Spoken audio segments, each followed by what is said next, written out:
Manusia selalu sibuk untuk mengerjakan apapun, yaitu berusaha supaya mengisi, menggenapi, memenuhi kebutuhan jasmani.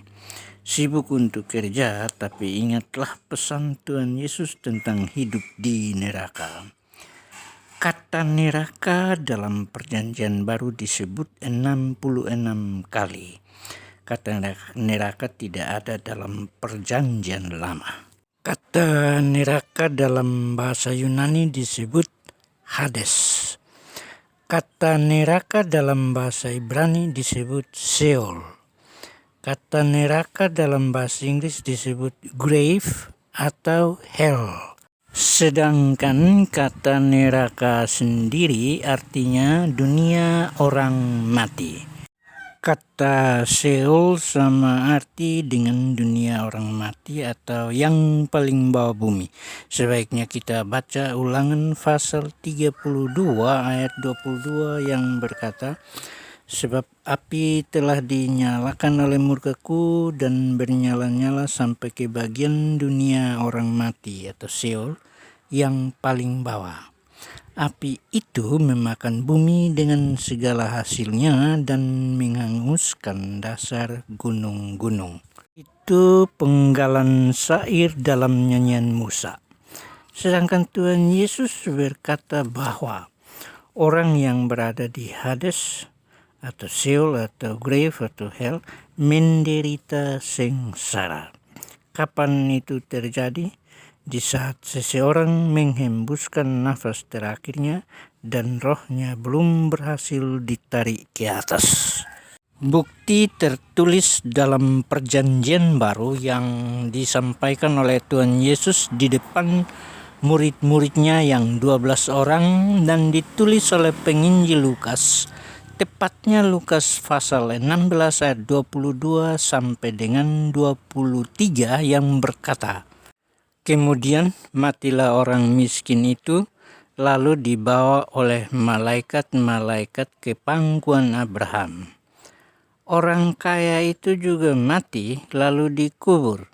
Dan sementara ia menderita sengsara di alam maut atau Hades, ia memandang ke atas dan dari jauh dilihatnya Abraham dan Lazarus duduk di pangkuannya. Sama-sama menyimak penggalan kalimat di ayat 23 dari Lukas 16 yang hanya 7 kata saja, yaitu orang kaya itu juga mati lalu dikubur.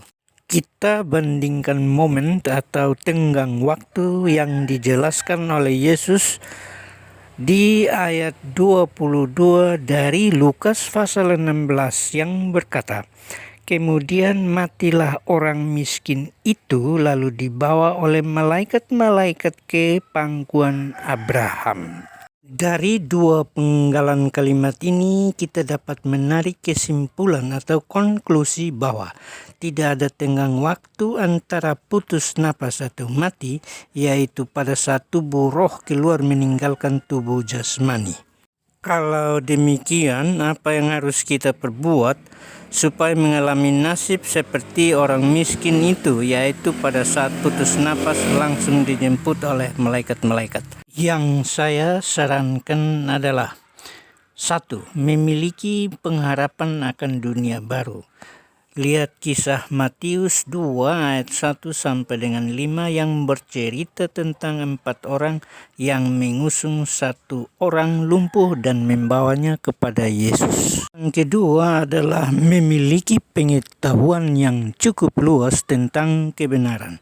Roma pasal 10 ayat 17 yang berkata, iman timbul dari pendengaran dan pendengaran oleh firman Kristus. Yang ketiga adalah kerjakan keselamatanmu dengan takut dan gentar.